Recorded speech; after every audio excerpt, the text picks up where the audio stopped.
Good afternoon and welcome inside the WJHL Digital Center on this Friday afternoon, 3 o'clock Eastern Time on WJHL Plus, which means it is time for the weekend preview, a sign that the weekend is right Yes. around the corner. Joined as always today by Sarah Diamond Hello, hello. and Chief Meteorologist Mark Reynolds. Hello there. How is everybody Howdy, Frank. today? Doing really, really well. It's I'm Friday. Yeah, day 6 for me, so I'm happy. Say, see, you got Like, just enough to we're get to the done. finish line That's later it. I on just got tonight. enough gas to So, get through 11. join us tonight at 11 as we prop Mark up for his 6th and 100th show in a row. Yeah. No, just a week away from the 4th of July, so that's exciting. We'll be out and about next week. Yes. This time next week, we'll be Mhm. live at Freedom Hall. That's true. But first things first, the weekend and the weekend weather. Mark, what can we expect? Yeah, there are scattered showers and thunderstorms around. We're going to deal with these all weekend long. So take a look at the radar because as we put this into motion, you'll see how we've been watching these scattered showers and storms really over Grundy, stretching down to Wise, and then over the mountains, North Carolina. So if we hit the space button one time, Kinsey, you should be good to go. You'll see these thunderstorms, and there's not a lot of movement. Same thing as yesterday, and as a result, they're going to put down some locally heavy amounts of rain. We saw that yesterday. We'll see it again today.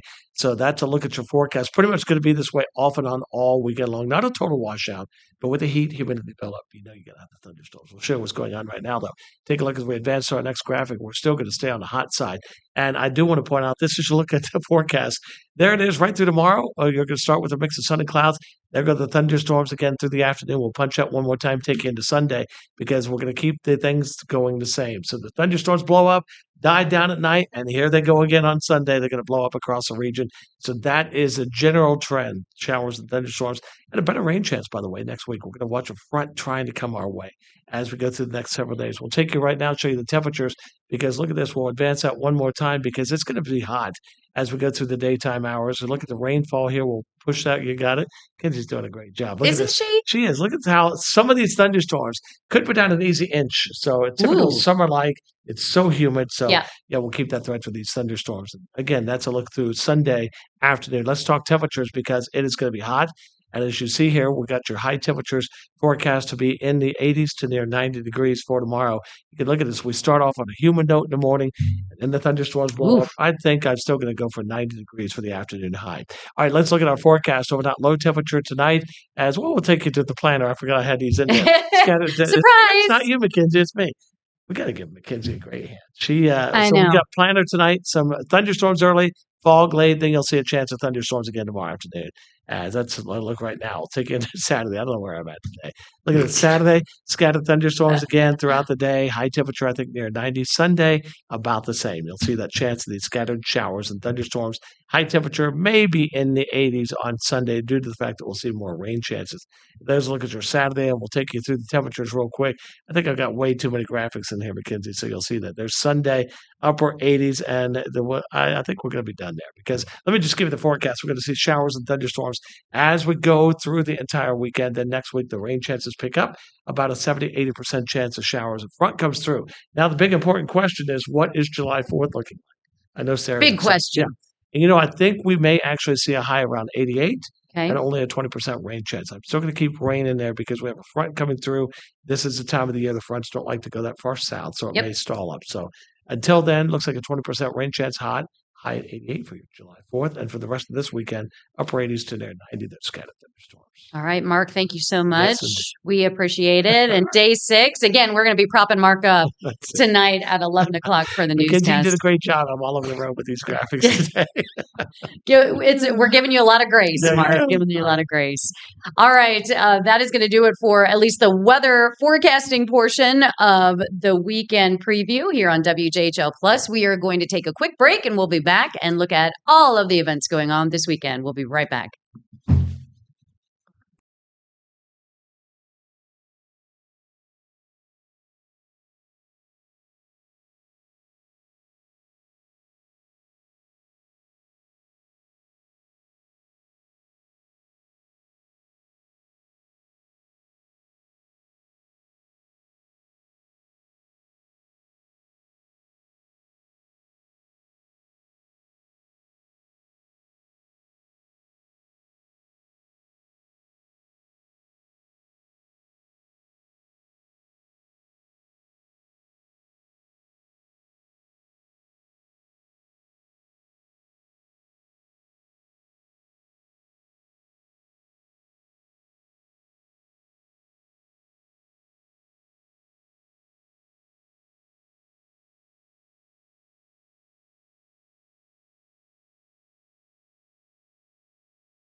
Once again, welcome into the weekend preview here on WJHL Plus. I'm Sarah Diamond with Kenzie Haygood. Now, Casey, you may have noticed when Mark started talking, he kind of slipped out. He's got to do a thing with NASCAR, and then he's going to be back here in a few minutes. So until then, it's just Kenzie us. and I. Just yeah. us two.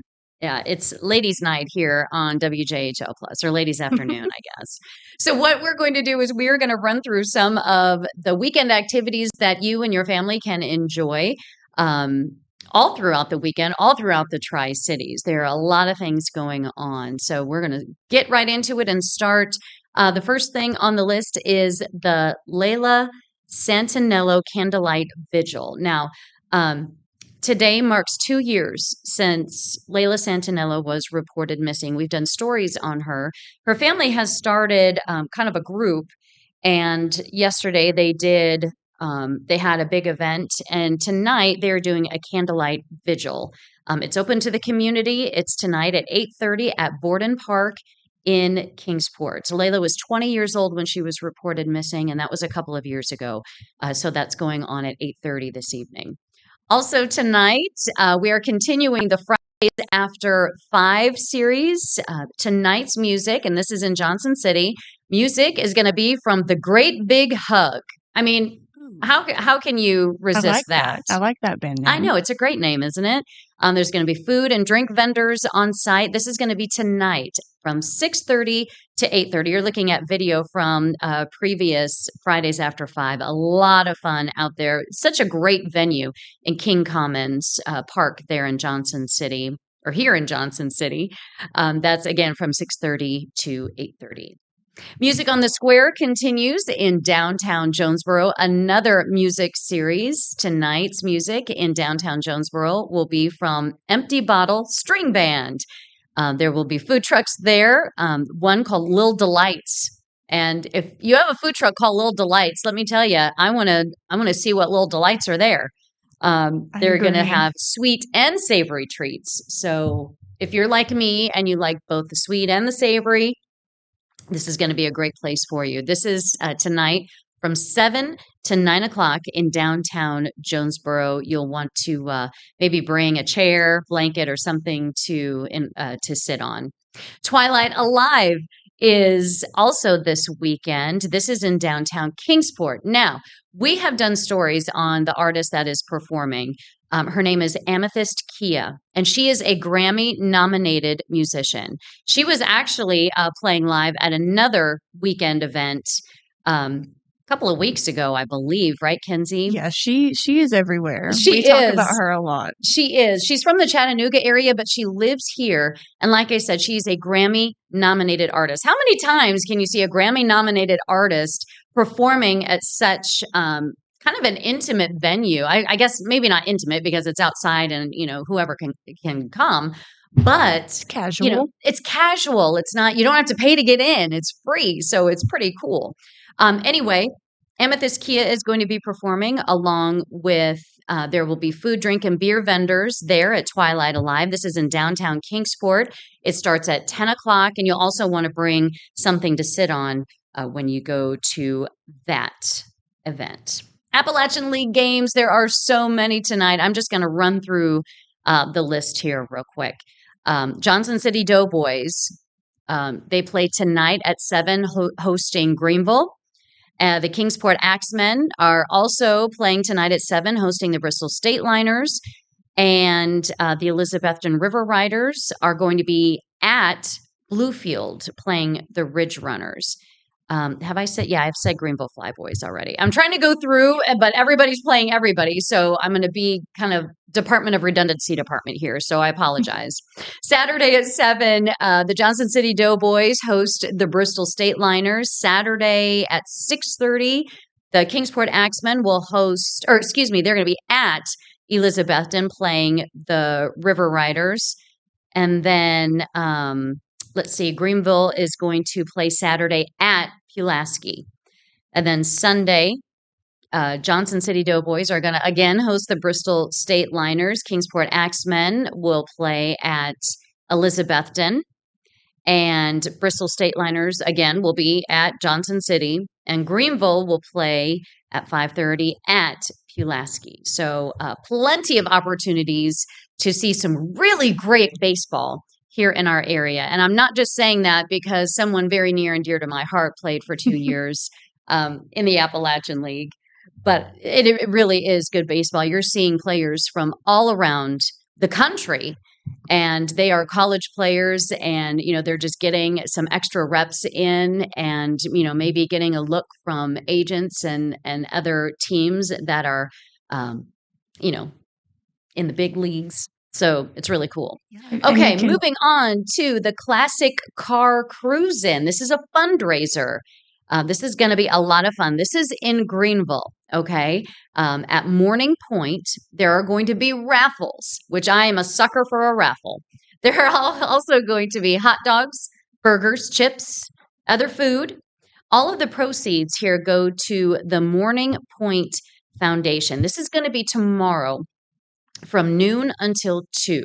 So great place to go. Maybe grab some lunch and help out the Morning Point Foundation. You can get more information on that on our website.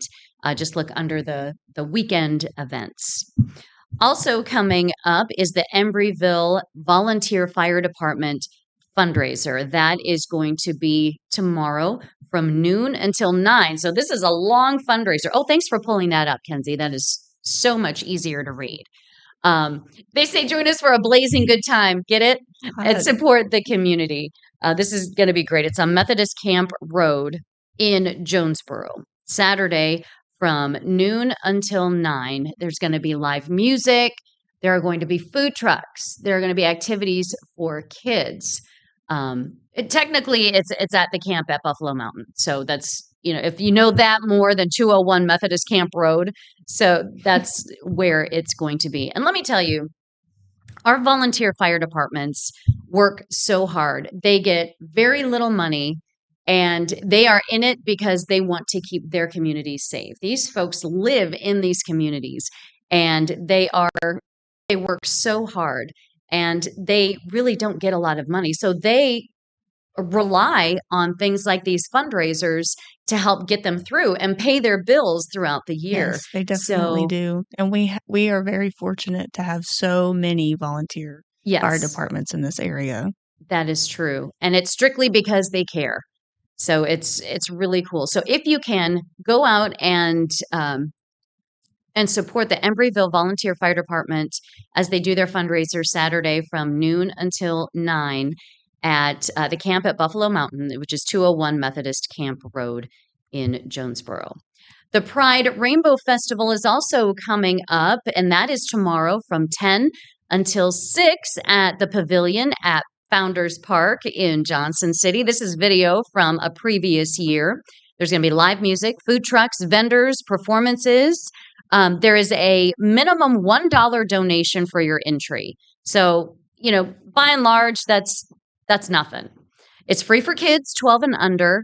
If you want to drink beer, you just have to buy a wristband for $5. So that's really easy. 10 to 6, the Pride Rainbow Festival at the Pavilion at Founders Park in Johnson City. So much to do there. A lot of fun. The East Tennessee Boating Club's Pirate Assault. I don't know if I can think of a better name for any event with the word assault in there. Pirate Assault. Yes. You got when I first saw this one, my mind went to so many different directions of what it could possibly be. Right? Oh, it's so cool. So obviously this is going to be on Boone Lake because we're talking pirates, okay? The Pirate Assault. Oops, I just lost my place because my thing refreshed. Okay, here we go. We're back. We're back. There's going to be a costume contest, an auction, all going to take, that's all going to take place at the Pirate Assault. Love that name. I will say it forever. And the cool thing is the proceeds here go to the TLC Community Center in Elizabethton. And if you have never heard of the TLC Community Center in Elizabethton, all you have to do is go to our website and look up our remarkable woman of this year, Angie Odom. She's the one who started the TLC Community Center in Elizabethton. They help so many kids, single moms, families. It's amazing. So the East Tennessee Boating Club's Pirate Assault is happening Saturday, starting at 2:00 at Boone Lake. More information, obviously, you can go to our website. And look who is back from his. Good to be back. You've been busy. I have been. Yes. And you know what? I'm not used to that. I'm not used to like working. You guys know, like I had TV waits for no one. No. And, but yeah, this is true. Preview of the race in North Georgia coming up. And the whole time, I want you both to know, the whole time, my mind was right here. Right. On the weekend preview. Of course it was. How can it not be? I have no doubt about that. That's right. So a lot of stuff going on. Yes. And, you just talked about Angie Odom, somebody that obviously you had a chance to spend a lot of time with. Yes. Your Remarkable Woman series. Yeah. And I've known throughout my time with her work with the TLC Community Center. What an amazing woman, amazing project. And what a fun way to raise a little money for the work they're doing. Pirate Assault. Yeah, you can't beat that. Had me. You had me at the title of the event. Love that. We are on to the Bristol Amateur Radio Field Day. That is coming up now. Now, this is huge. I don't think people realize how popular amateur radio this whole hobby is. That's more than a hobby for some people. More than 35,000 amateur radio operators. They're known as hams because we're talking about ham radios. If people don't know amateur radio, ham radios.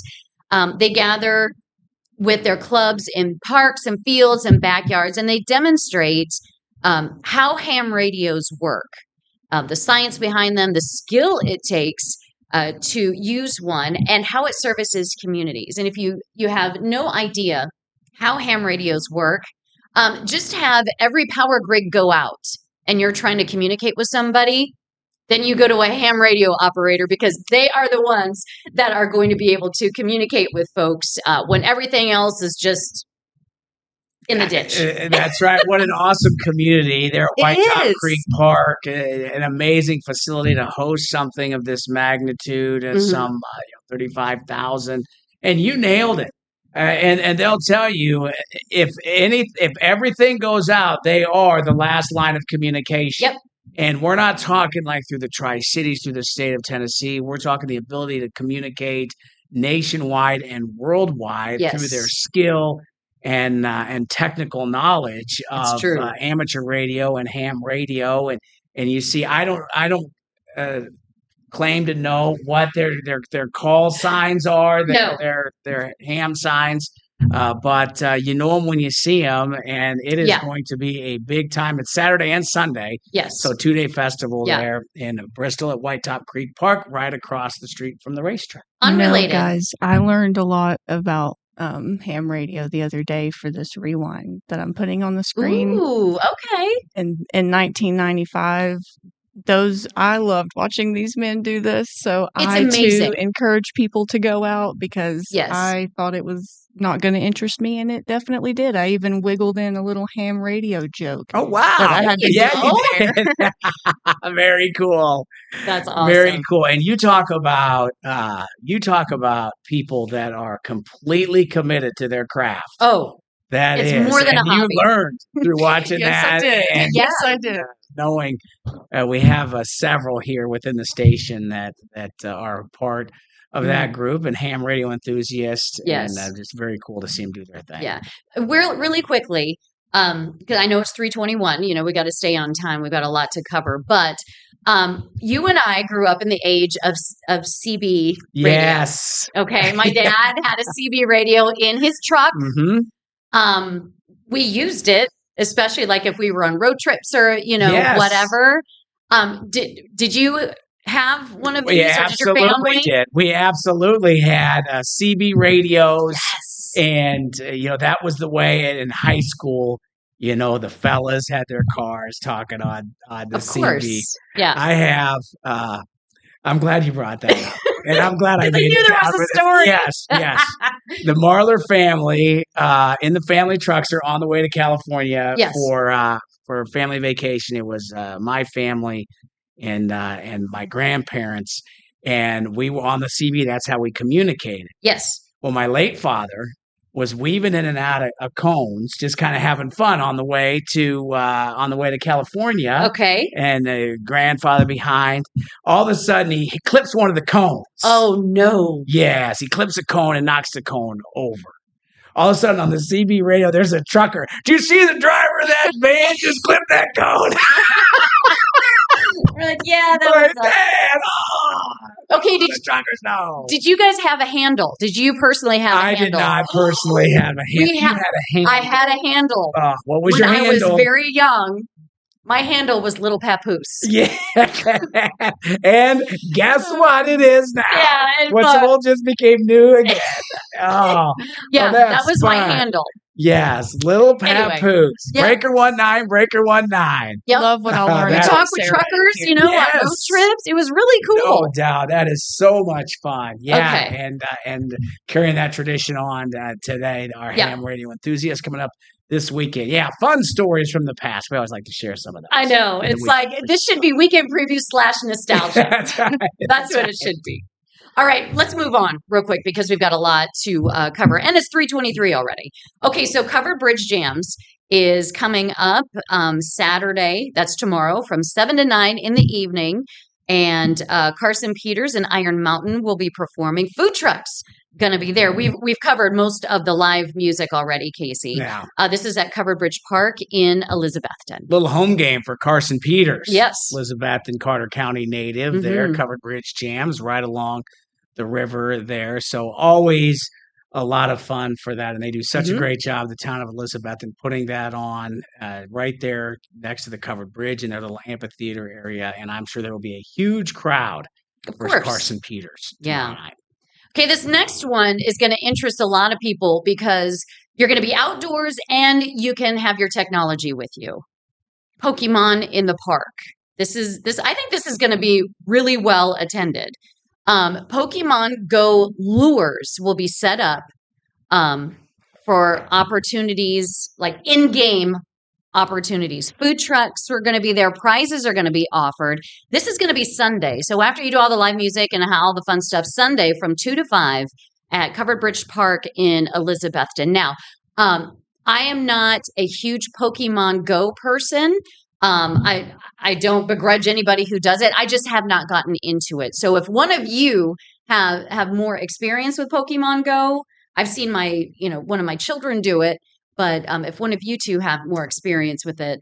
Yeah, I don't other than on the outside looking in. But I do know this. The ones that will be participating on Sunday all afternoon, it will be a lot of fun. Yes. The trading card station, obviously the face painting for the younger fans. Yes. They've got prizes. And this is another production by the city of Elizabethton. And in talking to them over the years, they have so many different events. Yes. And we're talking back to back right now. You've got Covered Bridge Jam Saturday, bring everybody together for music. Then let's all get back to the park again, perhaps a different set of people from around the region for Pokemon in the park. It'll be a great time. Yes. For sure. And they'll do a great job with the food trucks and all the different stations for everybody to enjoy. They always do. Carter County does a great job having the most specific type of events for everyone. There's everything. They really do. Kenzie, are you a Pokemon Go person? I am not. I have tried to get into it, but it's just once I leave this place here, I just don't want to look at a screen at all. Yeah.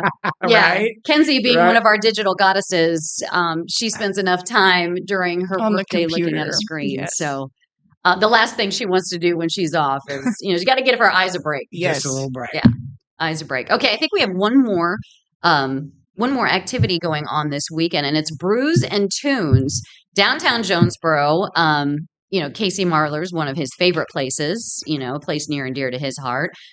Music for Brews and Tunes is going to be from songwriters in the round.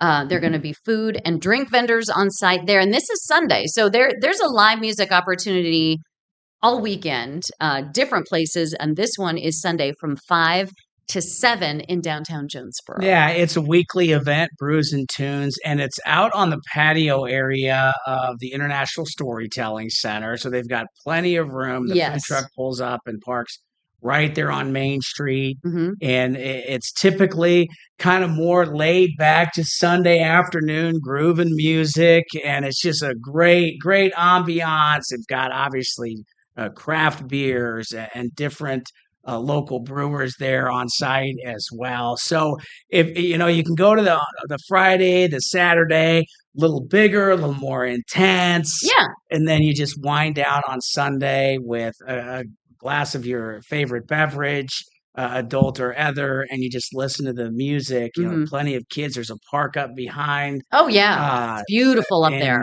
So the kids can run around and play, and it's just a really nice way to finish the weekend. Do we need to bring a chair if we want to sit and you enjoy? Can. They do have some tables there. Okay. But you can bring a chair, a blanket, and kind of sit around there. Yeah. There's if you want to. Few tables. Yeah, just real laid back. Yeah. Laid back Sunday afternoon. In downtown Jonesboro. Always selling that Jonesboro. Yeah. That's our list. Yeah. Big list. And getting more and more busy every week. It's summertime, so you know there are going to be so many activities, which is great, which is fantastic. So next week, I mentioned right at the start before I bailed for the medal. I know. It's all right. I told them, I said, they're going to get, I talk and walk out the door, and Mark talks and walks out the door. And they're like, finally, we can get some work done around here. We did. We got a lot of work done, didn't we, Kenzie? We did. Yeah. 4th of July. Looking forward to it, Kenzie. You excited? You a 4th of July fan? I will be in this basement. So Okay. Yes.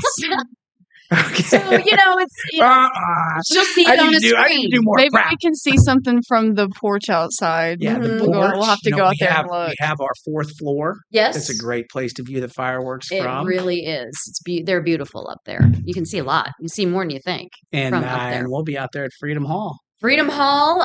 It'll be hot.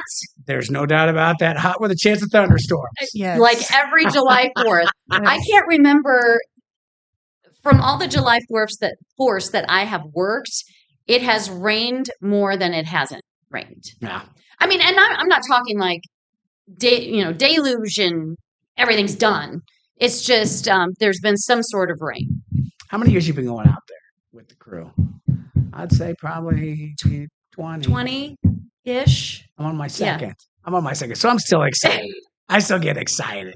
It is great because you know fun. There's so many people out there that come and say hello. We have our programming that we have to execute, but it'll be a fun week from today, but still this weekend. Yep.